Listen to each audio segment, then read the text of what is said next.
You know how I yelled at these brands for not knowing their seasons and thinking it's spring? They're doing it again.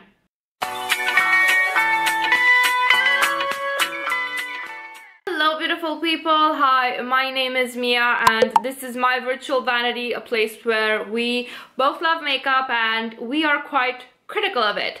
And two things before we start, and you know, the regular credit where credit is due. Let's start with the credits. So this series was inspired by Samantha March's Will I Buy It? She's got a playlist where all of us creators that do this type of stuff just submit or shit. So if you like to binge watch these types of videos, you can go right there.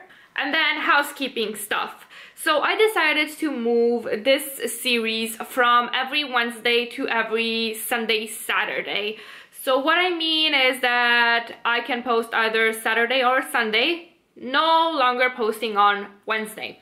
And that's because honestly with this new job that I have, it's a bit hard to do that. Mostly because I either get home a bit tired or I get home and I have some other stuff to do and I can no longer sit until something a.m. in the morning to edit. So I'm moving this to Saturday and Sunday because it will be much easier for me to film and edit and post it and so on and so forth, and this way everybody is happier. I have an easier time doing these videos and you guys will no longer have to put up with me being late every week, so that's going to be great. Second thing, if you're curious about this look, this is in my Givenchy makeup tutorial where I not only show you makeup but also show you the bottom of my Givenchy heart. And that will be up sometimes near Christmas, so maybe in less than a week. Like not on Christmas Day because I'm not fucking insane, but sometimes before that, then that's where this video is gonna happen. Without further ado, let's get started with the commentary for this week. It seems that the brands have gone a bit in hibernation, if you ask me, because there have been less releases. Like the releases have been cut up in half, whereas before we almost had 13 new releases every week. Now for this past month of December, it's been mostly 15, 16 releases a week at the most. So that's great because I no longer have to edit an hour of footage. So I would like to start with this huge slap in Australia's face, that is the Beeca Ocean Glow Blush, Bronzer and Highlighter Split Pan. This is already available, but I don't know who is going to buy this because the arrangement in the pan for this thing is just, it's just fucking ridiculous.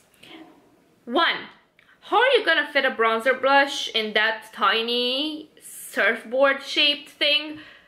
Two, how are you gonna mix up all of those shades without them looking muddy and ashy? That's my question, because let's say you just wanna use the highlighter and the blush. Unless you use a very, very tiny brush, those are gonna mix with the bronzer and you're gonna end up with something quite muddy. This has absolutely no thought or care behind it.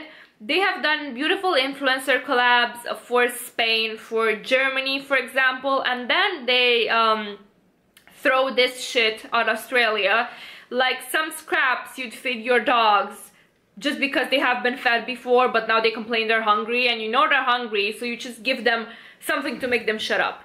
That's how I feel about this release. Just poorly thought out from start to finish, poorly thought out for the market, poorly thought out in design and execution, poorly thought out in usage. Fuck off, Beeca. The second release that I want to talk about is from Manny MUA. Now, I don't understand why people are so hard on Manny as they are on actual racists. Because yes, he is a social climber, yes, he's a shitty person, he's a hypocrite, but let's be real, all of those things aren't as bad as actual racism. Yeah, you're a shitty person, but at least you're not a fucking racist. Granted, I still will not be buying from him because I do not give 1 ounce of shit about him or supporting him. But still, it amazes me how much this cancel culture seems to treat every sin that a beauty guru does equally. Like, yeah, I'm not gonna buy from him, but I also don't think he's a literally shit person like I think Laura Lee is.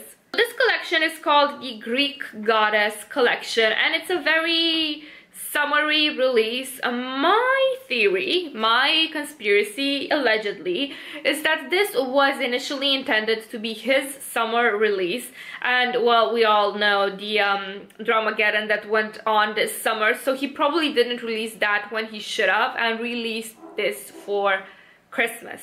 Because everything screams summer, the appeal to Greek aesthetics, the packaging, which is albeit beautiful and aesthetic, and how dare he come up with such beautiful packaging when I don't want to buy from him, first and foremost. The lip colors are very summery. The shades in the palette itself, again, very summery. So this collection has got a lip gloss and 2 liquid lipstick shades, a red and a terracotta. Those are each $18. The palette is $48, and then there's a highlighting palette that retails still for $48. You can buy a bundle of these for $112. Now, what Laura Lee did better than him was to lower her prices because she knew that public opinion of her wasn't favorable. He instead kept high prices, and I'm not sure how successful this is gonna be with those prices, because cancelled and asking for a lot of money ain't a great combination in my book. Then there's been some accusations that he copied Colourpop, that looks like a Colourpop palette, and I'm like, it's literally just a palette with round shadows. That's a reach. Like, I dislike him too, but that's a reach, girl. That's a reach.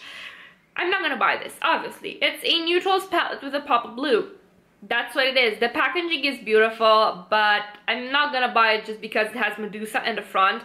And what a wasted opportunity. What a wasted opportunity to go with an amazing color scheme. You could go golds and duochromes and greens and something that evokes the scales of snakes on Medusa's head. Like, you could have so many options, and you go for that bullshit. Unoriginal, overpriced, not gonna buy it. However, something that I do plan on buying, speaking of greens, this is the Juvia's Place Tribe palette. It's already available. It's up for $20 right now. I actually did order from Juvia's Place for the first time 2 days ago because they had a 50% off, and you know, I've been meaning to try Juvia's for quite some time, and if not now, then when? But I did not grab this palette, and let me explain to you why. This is beautiful. This is aesthetic. The color scheme is impeccable. They chose a theme, they stuck to it, they chose beautiful shades. Those greens, gorgeous. The other matte shades, gorgeous. I want this. But the reason I did not buy it is because, one, I'm a cheap bitch and it wasn't on sale. And then the total with the things that I have had on my wish list for quite a while would have been a bit too much for my budget this month. But two, I want to wait a couple more months to see if I still want it beyond the initial impulse of this is beautiful and I want it in my collection. If after 1 month or 2 months I still want it, then I'm going to buy it. And I'm going to buy it at full price or at a sale if there's one, but at a full price if there is no sale at the moment. Another palette that I feel is absolutely beautiful is the Ace Beaute Flair palette, and this retails for $39. It's already available on their site. Not gonna lie, I like it specifically because of that lower row of blues and greens. As a whole, the palette is beautiful. It's got those warm, tropical, saturated tones that will work so well with those greens and the other shimmers. I think it's a beautiful, well thought of palette. I don't know if I'm gonna end up buying it because I honestly like the last row more than the others, but I am giving it some thought because it is beautiful. But speaking of beautiful, let me tell you about this palette that is just so fucking ugly. This is the Glamlite Pizza palette, and it's already available. There's been countless articles written on it because it's a fucking gimmick. It's such a gimmicky release, and I understand that not everybody likes what I like and not everybody dislikes what I dislike. So if you like this, please don't let my negative ass just undispose you or make you feel bad, because I'm a negative ninny and I know it. If you enjoy this palette and you like the theme and you think it's cute, just, you know, just fuck me and fuck my opinion. It's your right to tell me to fuck off if you like this. But everybody's different, so let me just tell you why I hate this. I hate this palette because it's a neutrals palette that is wrapped in a gimmicky packaging of a pizza. What it did great were the names. Like, the names, I laughed out loud. Amazing naming choices. But the packaging, the pizza packaging itself is ugly. 1. 2, it makes me crave pizza. How dare it? 3, it doesn't even look like good pizza. We've had a few Lunar year, so Chinese New Year releases. There's, first and foremost, we've got the MAC Lunar Year collection. You've got 5 lipsticks which range from red, mauves, and then to pinks. It's got a powder blush duo and a blush brush, and those will be available in spring 2000, because of course spring releases, spring whatever. Ugh, spring. I honestly love spring. I can't wait for it to come, but it's too early to talk about spring stuff. Honestly, I think this collection is beautiful. The packaging is absolutely on point. It's gorgeous. It's a very vibrant, luminous red. I'm not sure if I will pick up anything because I need a new red lipstick. Like, I need a hole in the head. But I'm not gonna lie, it's beautiful. It's well thought of. It's simply gorgeous. Simply gorgeous. However, it cannot compare with the Givenchy Lunar Year release, which just the packaging calls to my soul. So we've got the lipstick, which is a beautiful shade of red. That's $40, and you can keep the case to refill later from what I've heard. Then you also have the Prism Libre. Oh god. No, Libre is a sausage. How do you my French is shit. That's $60. Anyway, that's $60, and I don't even use loose powder that much, and I want it. And it's ridiculous. But the packaging is so beautiful. But you know what I'm gonna stay posted for? There's a lot of AliExpress sellers that sometimes release washi tape with the patterns of high-end, you know, makeup patterns like these. Like, I literally saw a washi tape with a limited edition packaging from Givenchy from like a long ass while ago. So I'm hoping I find a similar washi tape and use it, because I don't want to pay $60 on loose powder just because the packaging is pretty. Hashtag broke ass bitch. Givenchy also has a spring collection, so we've got 2 Prism blushes, $53 each. There's a pink and an orange. We've got 3 lipsticks. We've got a pink, a darker pink, and a red. A lip balm with ombre packaging, a lipstick with ombre packaging for Valentine's Day. That 2 liners, a pink and a green. Now I think those lipstick shades are beautiful, but as I said, I don't need any more red lipsticks. And I feel that I've mentioned this before sometimes, but I have a rule about not buying high-end lipsticks because I have a lot of lipsticks, and lipsticks expire quickly. And if I am going to buy high-end lipstick and not use it enough, and I'm gonna shoot myself. Huda Beauty came out with dual liquid shadows. Those are available on the 26th of December, and they're gonna retail for $25. You've got a matte side and a shimmery side. These are beautiful. Not gonna lie, these are gorgeous, but I don't know who the target market for this would be. I feel that she's trying to compete with Stila's Glitter and Glows and add something new, as in that matte option. But I also feel that whoever will buy this is gonna probably buy it because it's Huda. And it's not gonna be some other random person that just wants something pretty and shiny. Because regular makeup lovers, unless they want it because it's Huda, won't buy it because cream shadows expire fast, and because they'll probably have 100 palettes that they can choose from. And the second thing is that people that are not huge makeup lovers will probably not buy this, because if you're not very experienced with cream shadows, this type of product can seem a bit daunting. These are beautiful. I don't think it's the item that's gonna convince me to buy from Huda, but the shades she picked and the color combos she picked are gorgeous, and I love the names. So, you know, there's not much I can critique about this release, aside from the fact that I don't think it shows its target market audience very well. Next, let's talk about Tom Ford. So Tom Ford created a lipstick to go with their Lost Cherry perfume, and it's coming soon, and no price point yet, but since it is Tom Ford, you can rest assured that it's gonna cost an arm and a leg. Like, recently Tom Ford appeared in Romania, and those lipstick prices, oh my god,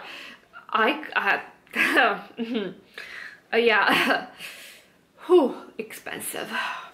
But honestly, I love the idea of pairing a lipstick with one of their perfumes. It totally fits the theme. The packaging is on point. It's beautiful, it's aesthetic, it's inspiring.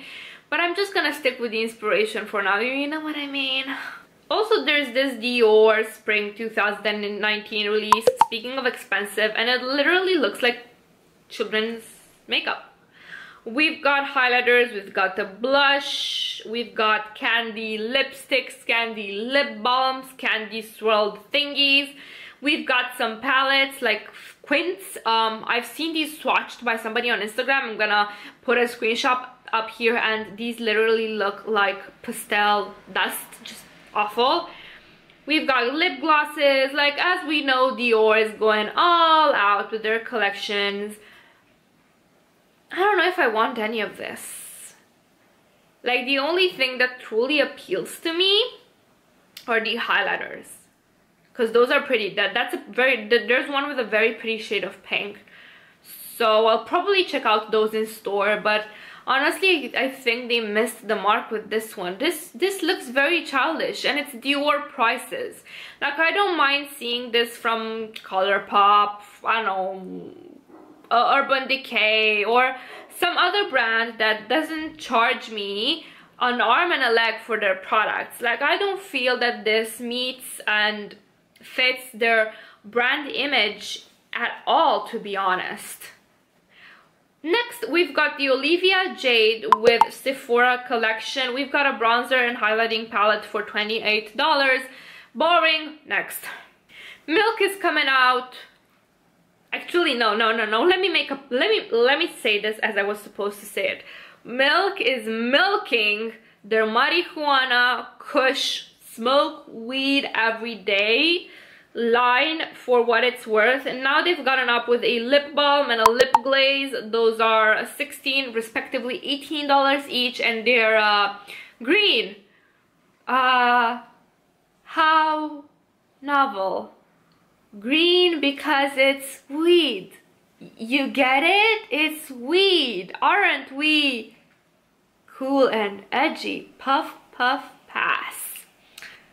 Literally puff, puff, pass, because I'm not gonna buy anything from this line because it's a gimmick. It's a gimmick. It's one of those green changing lipsticks and a fucking lip balm that it's gonna do the exact same thing to your lips than regular ones would. They're just appealing to the weed-loving whatever generation you Americans are calling it nowadays. And don't get me wrong, I don't mind it Yep, if you like weed, if you like smoking weed, if you like buying weed products, you go right ahead. Alamar Cosmetics is coming out with a La Reina de la Noche palette, which is coming out on the 17th of December. It's probably gonna be 30 something dollars like their other palette. This ain't it. Like, I don't know, I like the first couple of rows, and then the last couple of rows kind of ruin it for me. Like, I don't know what is it about this color scheme that I just don't like, but I don't like it. I really don't like it. And I'm kind of bothered by the extra space that the packaging seems to put in between these shades. Like, they could make it much more compact. I feel that their last release, the La Reina del Caribe, I feel it was called, that was beautiful. But this doesn't feel as cohesive to me. And I don't know if it's just the way the pans are arranged, or if I'm just a hater, or what. I'd really like to hear your opinions on this, because I feel that I should like this, but I'm not, and that makes me honestly really confused. Wet n Wild is coming out with new color icon bronzers and blushers. Those are $5 each. And to quote my wonderful friend Susan from Ready Jet Glow, Wet n Wild, did you not get the memo that you should be able to bronze something that's darker than beige? Or Colourpop came out with 24 pressed single shades. Those are all new, so there's not repeat shades from their permanent collection. I find some of these shades absolutely beautiful. I can't wait until you're able to buy them as, you know, literally singles and not as a build your own palette. I'll probably make Colourpop orders sometimes in the next year when I'll have more items that I want to get from them, because I'm not gonna fucking international order for a couple of eyeshadows. I'm not crazy. I'm not made of money. But I think this is beautiful. They're also trying to come out with 3 lip scrubs. Those are gonna be $8 each, and there's 6 lip balms. There's 1 clear and then 5 tinted with different tastes. I hate this. I've been trying to say this word and it's on the tip of my tongue and I can't remember it. Flavors. Or was it flavor? I have no idea. English is hard. And I don't know if I'll buy any of this, because I'm not gonna pay $8 for a lip scrub, which I can easily make at home. Like, seriously guys, there are a lot of DIY recipes, and for $8 you can literally make yourself a year's worth of lip scrub in whichever flavor you want it to be. Lip balm? Maybe. Although I'm a bit wary of lip balms unless I can see the ingredients, because I really do need the heavy duty shit. You know, I feel that this week I've been a great negative ninny. I usually like more stuff each week during the releases, but it's not my fault that nothing interesting came out, one. And you know what? I've been called negative. But to that I say, the dark side of the Force is a pathway to many abilities some may consider unnatural. So yeah guys, join the dark side. Be a negative ninny with me, and give this video a thumbs up if you liked it. If you did not, you can go tell me to fuck myself in the comments. That would be greatly appreciated because it drives my engagement up. That was it. Thank you guys so much for watching. Honestly, I can't wait to see what will come out in 2019. I hope that it's gonna be a fresh start for brands and consumers alike. I hope we'll see many beautiful things that we can get excited about, because 2018, as it's starting to end, these releases have gotten real old real fast. So I hope 2019 will allow me to stop being so negative and maybe, just maybe, embrace my real path as a gray makeup Jedi. Thank you guys so much for watching. Have a wonderful day. Bye.